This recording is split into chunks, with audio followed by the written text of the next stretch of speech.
যে আমাদের সমাজের মধ্যে একটা প্রচলিত কথা আছে, সেই কথাটা হচ্ছে যে স্বামীর পায়ের নিচে স্ত্রীর বেহেশত আছে না, এরকম আছে। তো এটা এই শব্দে কোনো হাদিস নাই, এই শব্দে কোনো হাদিস নাই, কিন্তু অর্থ সঠিক। অর্থটা কি সঠিক? এই শব্দে কোনো হাদিস নাই কিন্তু অর্থ সঠিক, কথা সত্য। কিভাবে? মায়ের পায়ের নিচে সন্তানের বেহেশত, কারো কোনো আপত্তি আছে? এটা তো হাদিস। এখন এই বেহেশত মানে কি? মা যে জায়গায় পা রাখছে এই নিচের জায়গাটা যদি আপনি গর্ত করেন বেহেশত পাইবেন? এর মানে কি? এর মানে হচ্ছে আনুগত্য এবং সন্তুষ্টি। আনুগত্য এবং সন্তুষ্টি, মার আনুগত্য এবং সন্তুষ্টির মধ্যেই সন্তানের জান্নাত রয়েছে। এখন যদি আমি এই বিষয়টা যদি স্বামীর দিকে তাকাই, হুবহু একই বিষয় আছে স্বামীর ক্ষেত্রেও, অর্থাৎ স্ত্রীর জান্নাত স্বামীর আনুগত্য এবং সন্তুষ্টির মধ্যে রয়েছে। স্ত্রীর জান্নাত স্বামীর আনুগত্য এবং সন্তুষ্টির মধ্যে রয়েছে। আল্লাহর হাবিব বলেন, ইদা সল্লাতিল মারাতু খামসাহা, যে মহিলা 5 ওয়াক্ত নামাজ আদায় করলো, ওয়া সামা শাহরাহা, রমজান মাসের রোজা রাখলো,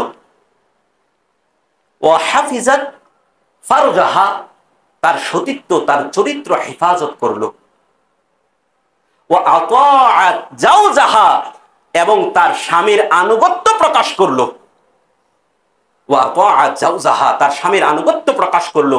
আল্লাহর হাবিব বলেন, এই মহিলাটা জান্নাতের যেই দরজা দিয়ে তার ইচ্ছা সেই দরজা দিয়েই জান্নাতে প্রবেশ করবে। স্ত্রীর স্বামীর আনুগত্য জান্নাতে যাওয়ার কারণ কিনা? এবার দেখেন স্বামীর অসন্তুষ্টি অবাধ্যতা জাহান্নামে যাওয়ার কারণ কিনা।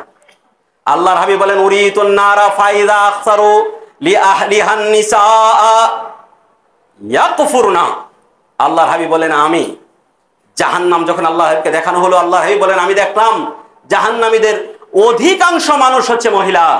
ইয়াকফুরনা, তারা কুফরি করে, তারা কুফর করে।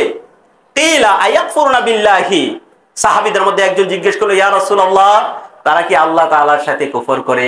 আল্লাহর হাবিব বললেন, না, ইয়াকফুরনাল আশিরা ওয়া ইয়াকফুরনাল ইহসানা, তারা স্বামীর অবাধ্য এবং অকৃতজ্ঞ হয়।